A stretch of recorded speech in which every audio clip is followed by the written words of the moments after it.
भगवान को भक्ति चाहिए, भक्ति भाव से भरा भक्त चाहिए। उसी प्रकार गुरु को क्या चाहिए? ज्ञान की भूख रखने वाला एक योग्य शिष्य, जिसे शिक्षा देकर ये गुरु भी धन्य हो जाए। लगता है मेरा शिष्य बनने योग्य कोई सुपात्र है आपके मन में। हाँ गुरुवर, संभव है।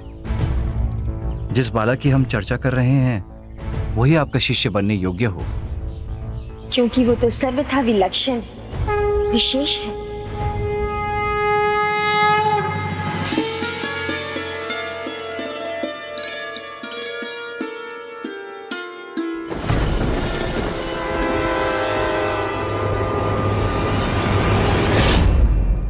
माँ, मुझे कुछ कुछ समझ आ रहा है। देखो ना, मेरा हृदय बोल रहा है। तुम्हारा हृदय क्या बोल रहा है पुत्र? मुझे ऐसा लगा जैसे मेरे हृदय में बस एक ही नाम की दुप-दुप है, राम। गुरुवर, कोई भी शिशु अपने रुदन से जन्म लेने का संकेत उत्पन्न करता है, किंतु जिस बालक की बात मैं कर रहा हूं उसने अपने जन्म लेने का संकेत राम बोलकर दिया था। प्रभु श्री राम का नाम, अर्थात जन्म से ही उसके हृदय में भक्ति का भाव है। लगता है प्रभु श्री राम के नाम में तुम्हारी अपार श्रद्धा है, तभी तो जन्म के साथ तुमने नाम लिया था उनका। माँ, मुझे मेरे जन्म के बारे में बताइए ना। उसका जन्म पूरे 32 दांतों के साथ हुआ है। 32 दांत मनुष्य को जीवन के उस चरण में प्राप्त होते हैं जब वो संसार में जीने का पर्याप्त ज्ञान प्राप्त कर चुका होता है। अर्थात प्रभु की विशेष कृपा है मुझ पर। हाँ, प्रभु सदा तुम्हारे साथ है पुत्र, इसलिए जीवन में अपने आप को कभी अकेला मत समझना। जौहरी ही हीरे को पहचान सकता है और गुरु एक योग्य शिष्य को, किंतु उसके लिए तो मुझे उस बालक से मिलना होगा, उसे परखना होगा।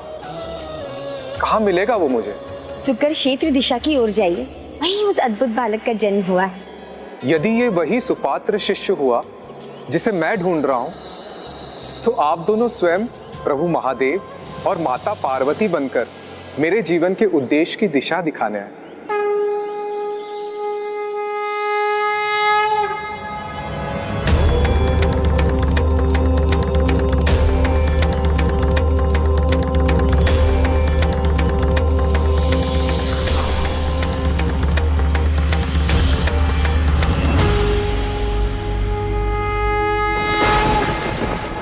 प्रभु,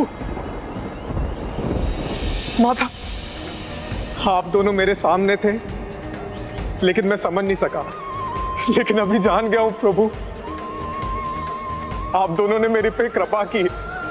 अब मैं तनिक भी विलंब नहीं करूंगा और इसी क्षण सुकुर क्षेत्र की दिशा में जाकर उस बालक को ढूंढकर अपना शिष्य बनाऊंगा।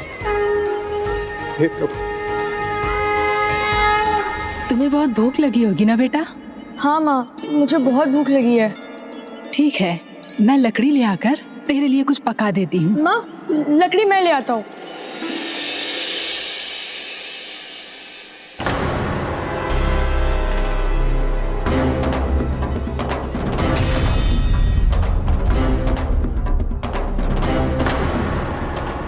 हे प्रभु, क्यों जाने दिया अपने कोमल पुत्र को? राम बोला अभी अबोध है, उसे इस बात का कहाँ ध्यान होगा कि लकड़ी में भी कांटे हो सकते हैं। कहीं उसकी हथेली में चुभ गया तो?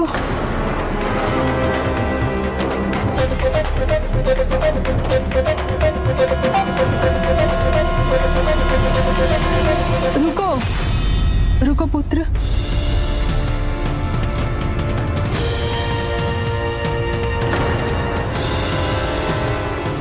रुक जा, इसे मैं उठाऊंगी। तुम्हें कांटों की चुभन का आभास नहीं होने दूंगी।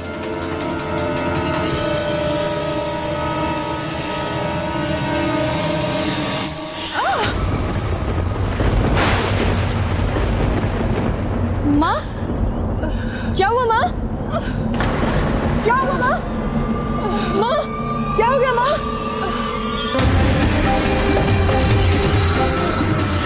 साहब, लगता है इसी दुष्ट सांप ने माँ को डसा है। माँ, माँ आप चिंता मत कीजिए, आपको कुछ भी नहीं होगा माँ। मैं अभी किसी को सहायता के लिए बुलाता हूँ, कोई अवश्य आएगा। कोई है? कोई मेरी सहायता करो, देखो ना माँ को क्या हो रहा है। कोई मेरी सहायता करो, कोई है? कोई नहीं सुन रहा। अब मैं मेरी माँ की रक्षा कैसे करूं? पुत्र मेरे पास आओ पुत्र। माँ, मेरे पास अब कुछ ही समय बचा है। ईश्वर को यही मंजूर है। तुम इसे रोकने का प्रयास मत करो पुत्र। नहीं माँ, आपको कुछ नहीं होगा, मैं आपको कुछ नहीं होने दूंगा। मैं किसी को सहायता के लिए बुलाता हूँ, कोई अवश्य आएगा। कोई है? भीमा काका द्वार खोलिए ना। भीमा काका, देखिए ना माँ को क्या हो गया। भीमा काका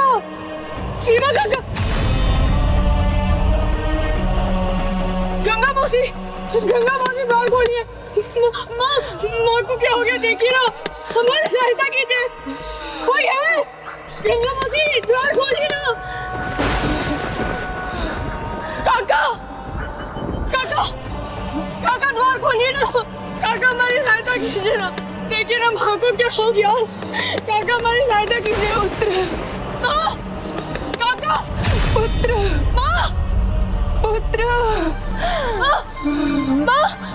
माँ, आपको कुछ नहीं होगा माँ।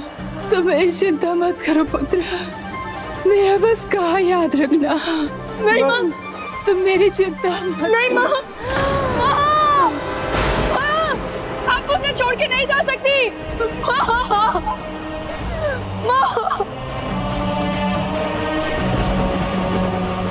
माँ उठिए ना। माँ, मुनिया के साथ भी यही हुआ जो इसकी माँ के साथ हुआ था। अब जो माँ के लिए अशुभ है वो मुनिया के लिए तो होगा ही ना। हाँ, मुनिया को भी मार ही डाला इसने, इसका तो साया भी नहीं पड़ना चाहिए। नहीं, मैंने मेरी माँ को नहीं मारा, मेरी माँ को सांप ने काटा। सांप के विष से मेरी माँ का अंत हुआ। मैंने मेरी माँ को नहीं मारा है। सांप भी मुनिया के घर ही आया, तुम अशुभ हो इसलिए ना।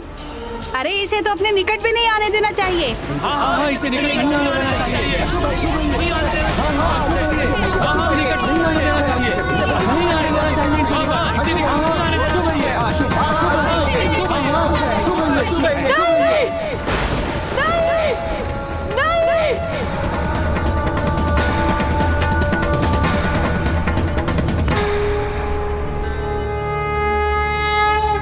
मेरी माँ ने कहा है, जिसका कोई नहीं होता उसके साथ स्वयं भगवान होते हैं। मेरी माँ ने यह भी कहा था कि वो सदैव मेरे साथ रहेंगी, मेरे हृदय में, मुझसे बातें भी करेंगी। सत्य है स्वामी, कलयुग अपनी चरम की ओर बढ़ रहा है। सहानुभूति के स्थान पर सभी राम बोला का उपहास कर रहे हैं। इस घोर कलयुग में ये कैसा पतन है धर्म का। हाँ देवी, इसीलिए इस युग में जो धर्म का अनुसरण करेगा उसे अकेले अनेकों कठिनाइयों का सामना करना पड़ेगा। फिर जो अंगारों पर चलकर आगे बढ़ेंगे, जो कष्टों की अग्नि में तपेंगे, वही निखर कर कुंदन बनेंगे और महानता को प्राप्त होंगे। इसीलिए ना तो मैं अकेला हूँ और ना ही अशुभ, ना तो मैं अकेला हूँ और ना ही अशुभ। मुनिया उसका अंतिम सहारा थी, आज वो भी चली गई। अब तो सर्वथा अकेला रह गया है वो। बड़े दुख की बात है, किंतु उससे भी अधिक दुख की बात यह होगी यदि भैया उसे यहाँ ले आए और भैया को कुछ हो गया तो। इसी वजह से तो पूरा गांव उसको अपने नजदीक नहीं आने देता है। मेरे पुत्र पर महादेव और माता पार्वती की कृपा है। स्मरण रहे स्वामी, अशुभ नहीं है मेरा पुत्र। मृत्यु से पहले मेरी तुलसी के ये अंतिम शब्द थे, अशुभ नहीं है मेरा बेटा। ईश्वर की कृपा है उस पर। दूर से ही उसकी सहायता कर दीजिए। मुनिया के अंतिम संस्कार के लिए धन भेज दीजिए। और प्रभु की कृपा तो उस पर है ही, तो प्रभु उसका ध्यान रखेंगे और हमें भी ज्ञात हो जाएगा कि भाभी माँ के शब्द सत्य थे या मिथ्या।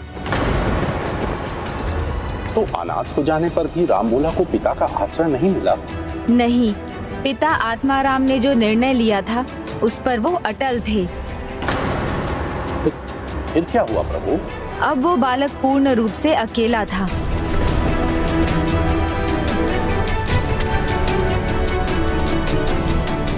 माँ,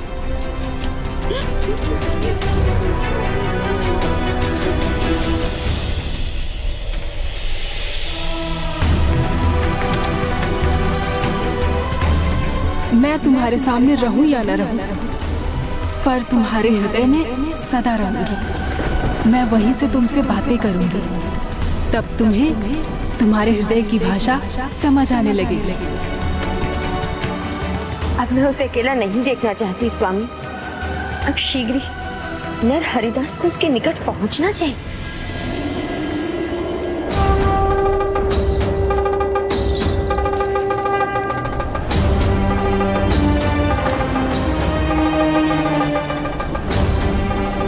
क्या हो गया? आप लोग रुक क्यों गए? कोई आगे क्यों नहीं जा रहा है? गुरु महाराज, ऐसे तूफान में पर्वत शिखर की ओर जाना उचित नहीं है। इसीलिए हम तूफान के रुकने की प्रतीक्षा कर रहे हैं। उचित होगा कि आप भी हमारे साथ यहीं रुक जाइए।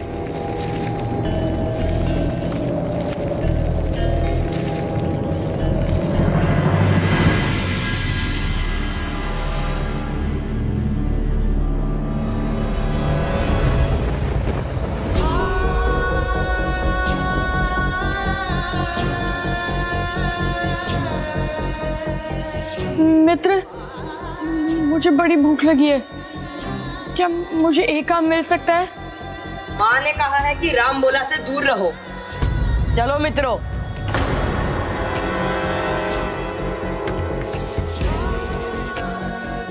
मैंने ऐसा क्या किया है?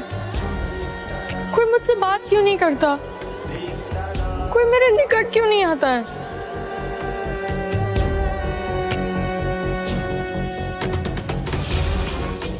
भिक्षाहम देहि, भिक्षाहम देहि, भिक्षाहम देहि।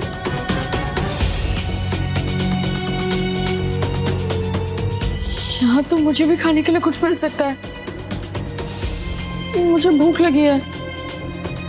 क्या मुझे भी दान मिल सकता है? रुको, मैं तुम्हारे लिए कुछ लाती हूँ।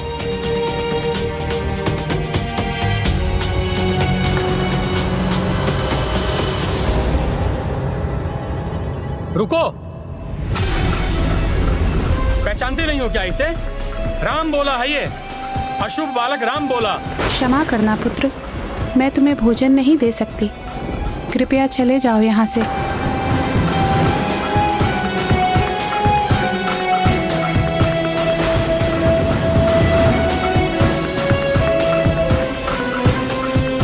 स्वामी, रामबोला जैसे निर्मल हृदय के बालक का दुख मुझे देखा नहीं जा रहा।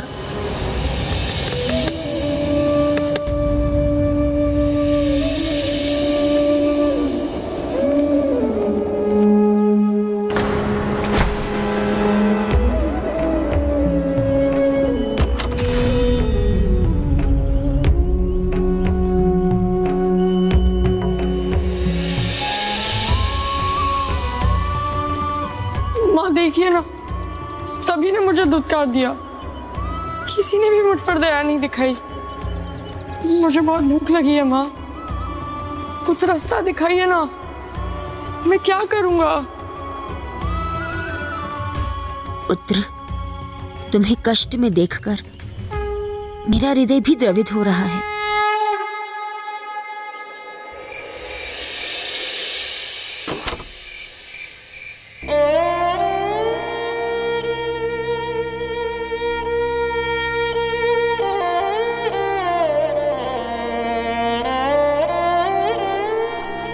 आप कहाँ चली गई माँ?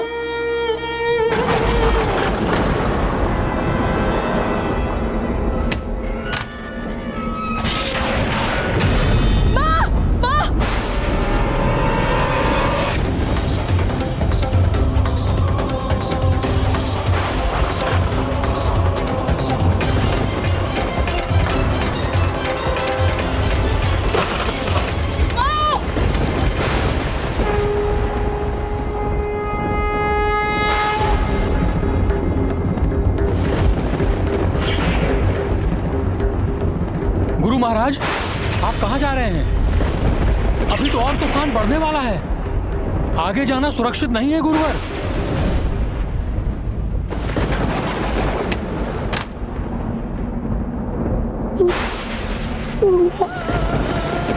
आपने कहा था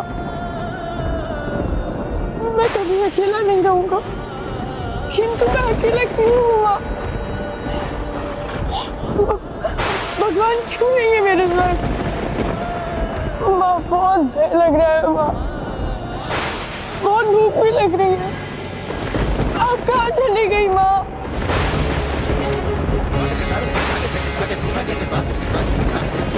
भगवान तुम्हारा साथ कभी नहीं छोड़ेंगे राम बोला। तुम्हारे लिए स्वयं देवी अन्नपूर्णा आ रही है।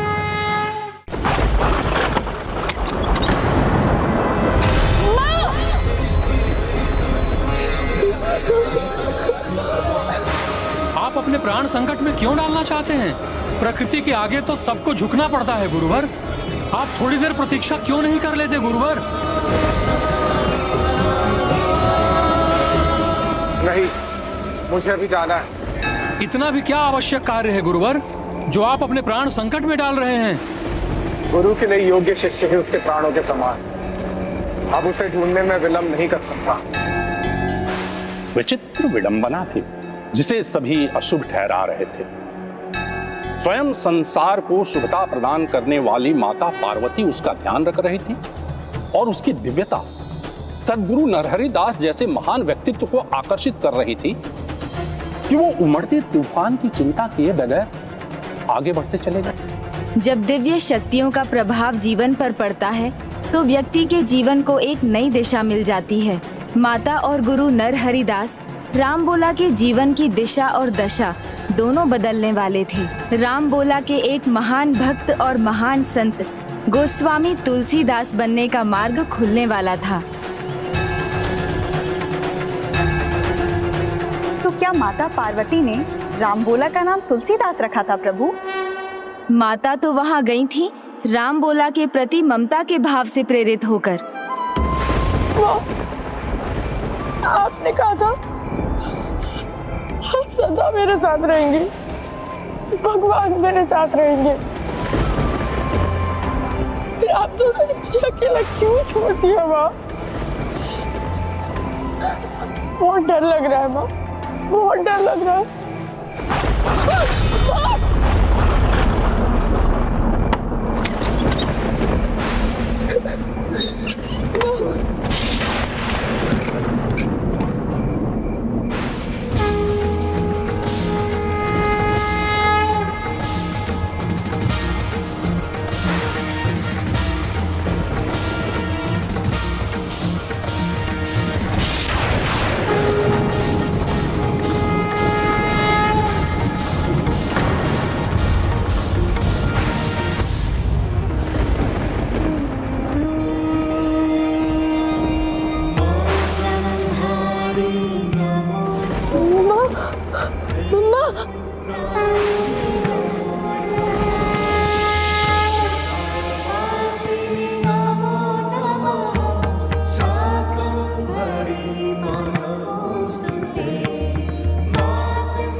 आप कहाँ चली गई थी? मुझे छोड़कर आप कहाँ गई थी माँ? आपने आने में कितनी देर कर दी माँ? मुझे बहुत भय लग रहा था माँ, डर के मारे तो मेरे प्राण ही निकले जा रहे थे।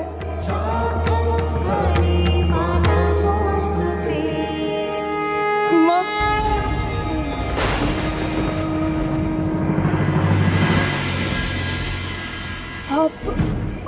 आप कौन है? आप तो मेरी माँ नहीं है। मेरी माँ कहाँ है? जगत जननी तो माताओं की माता है, सभी उसी की संतानें हैं। मुझे लगा मेरे इतने पुकारने पर मेरी माँ लौट आई, पर आप तो मेरी माँ नहीं है। आप तो आई हैं, पर मेरी माँ स्वयं क्यों नहीं आई? जब उनकी ममता सागर की भांति उमड़ने लगती है तो ज्ञान और शक्ति की स्वामिनी जगत जननी के लिए एक अबोध बालक के सरल प्रश्नों के उत्तर देना भी कठिन हो जाता है। कुछ तो बोलिए। मेरी माँ मुझे देखने स्वयं क्यों नहीं आई? कहाँ है वो? बोलिए ना, मेरी माँ क्यों नहीं आई? मैं बताता हूँ।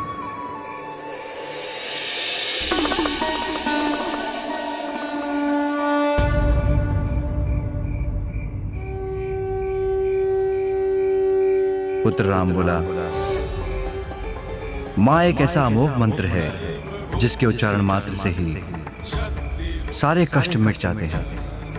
वेदों में माँ को अंबा, अंबिका, दुर्गा, सरस्वती, ज्योति, शक्ति, पृथ्वी आदि नामों से संबोधित किया गया है। इसके अलावा माँ को माता, मात, मातृ, अम्मा, जन्मदात्री, जीवनदायिनी, जनयत्री, धात्री, प्रसू आदि नामों से भी पुकारा जाता है।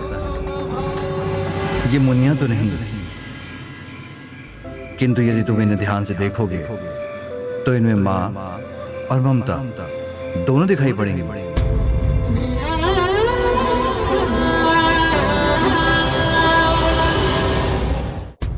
ब्राह्मण देवता, आप कौन है? और क्या आप मेरी माँ मुनिया को जानते थे? मैं भोला हूं पुत्र, और ये मेरी अर्धांगिनी गौरी। तुमने ठीक समझा, हम तुम्हारी माता को जानते थे। अच्छा, तो आप सखी हैं मेरी माँ की? हाँ पुत्र, कुछ ऐसा ही समझ लो। और मेरी माँ तो स्वर्ग सिधार गई। बहुत अच्छी थी ना वो। भगवान अच्छे लोगों को ही अपने पास बुला लेते हैं। आपने आने में देर कर दी। वो तो नहीं मिलेंगी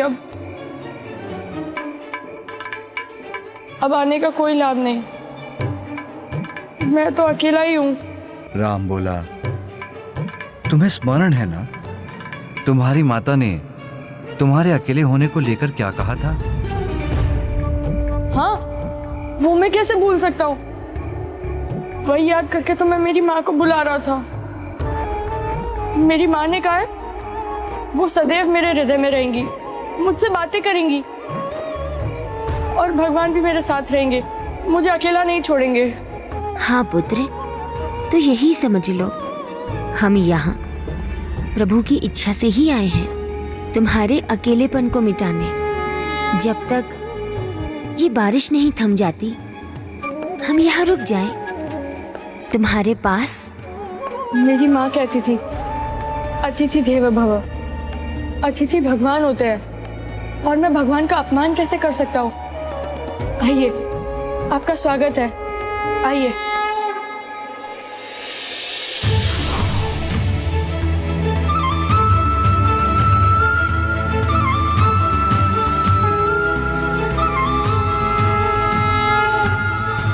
माँ सच कहती थी। देखिए ना, आपके आते ही दिए जल उठे। आप सचमुच अतिथि के रूप में भगवान ही हो।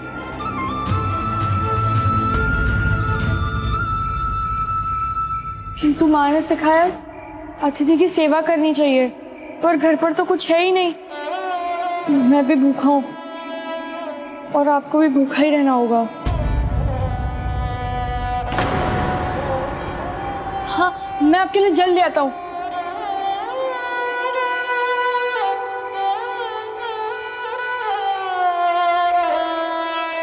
बस ये जल ही है, वही दे रहा हूँ।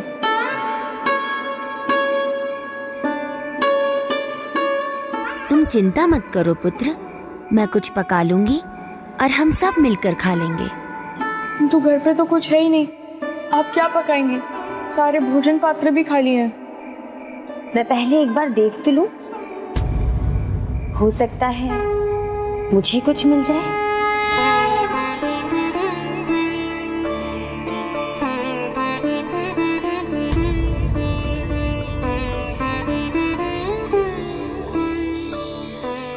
यदि उसमें भी कुछ नहीं हुआ तो? जहां निराशा का कोई कारण ना हो, वहां आशावान ही रहना चाहिए। तो शीघ्र बना दीजिए ना, मुझे बहुत भूख लगी है माँ।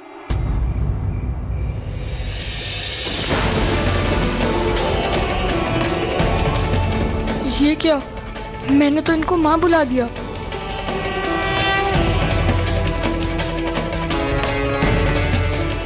मुझे माँ पुकारने पर दुखी क्यों हो रहे हो पुत्र? आओ बैठो, मैं अभी तुम्हारे लिए गुड़ चावल बना देती हूँ।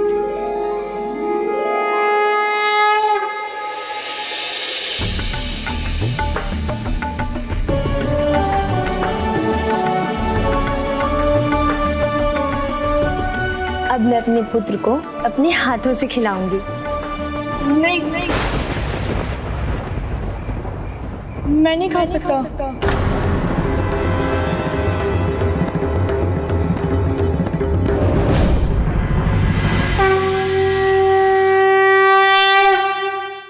क्यों नहीं खा सकते पुत्र? मेरी माँ ने सिखाया है, सर्वप्रथम भोग भगवान को चढ़ाना चाहिए। मैं अभी देती हूँ पुत्र।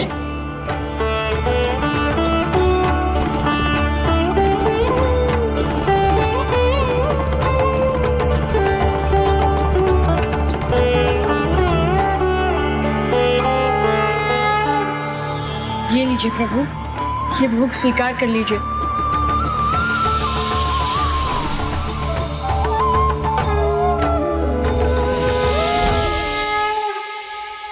राम बोला ने जो प्रसाद प्रभु श्री राम को चढ़ाया, तो प्रभु महादेव और माता पार्वती के पास कैसे पहुंच गया? राम बोला ने प्रभु को जो भोग चढ़ाया, उससे एक बड़ा रहस्य भी तो उजागर हुआ कि प्रभु श्री राम के दरबार में चढ़ा प्रसाद प्रभु श्री राम को ही नहीं, अपितु उनके साथ पिता श्री प्रभु महादेव और माता पार्वती को भी प्राप्त होता है। अब आप मुझे खिला दीजिए, मुझे बहुत भूख लगी है।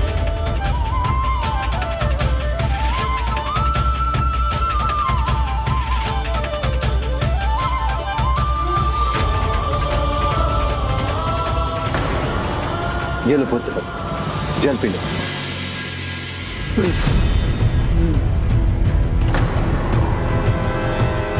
क्या हुआ? मुझे प्यास क्यों लग रही?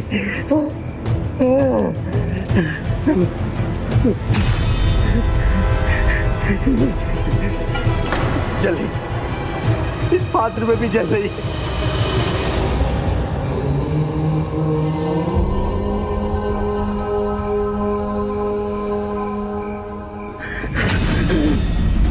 जल चाहिए मुझे। क्या हुआ भैया, सब ठीक तो है ना? ये सारे पात्र खाली क्यों है? आज किसी ने भोजन तक नहीं दिया मुझे। ये तो छोड़ो, एक बूंद जल तक नहीं है। भैया ये लीजिए जल।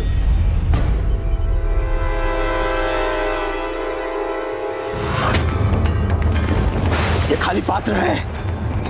प्रयास कर रहे हो मेरे साथ, कब से भूखा प्यासा हूँ और यहाँ पर किसी को कोई चिंता ही नहीं है। नहीं भैया, कल रात्रि आपने मेरे साथ बैठकर भोजन किया था और ये पात्र जल से भरे हैं। भैया ये सारे पात्र जल से भरे हुए हैं।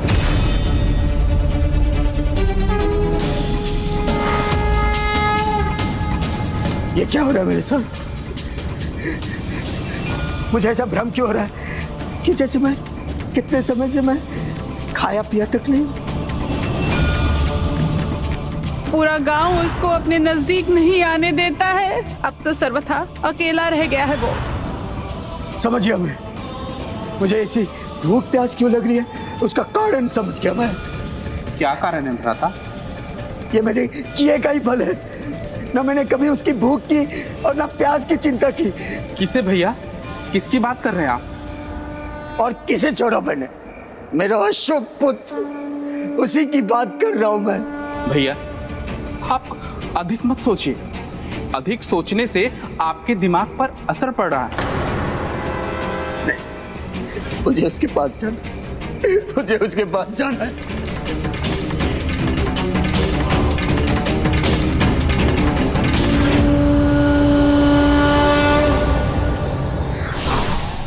व्यक्ति को स्वयं पर विश्वास कर अपने जीवन के उद्देश्य के बारे में सोचना चाहिए।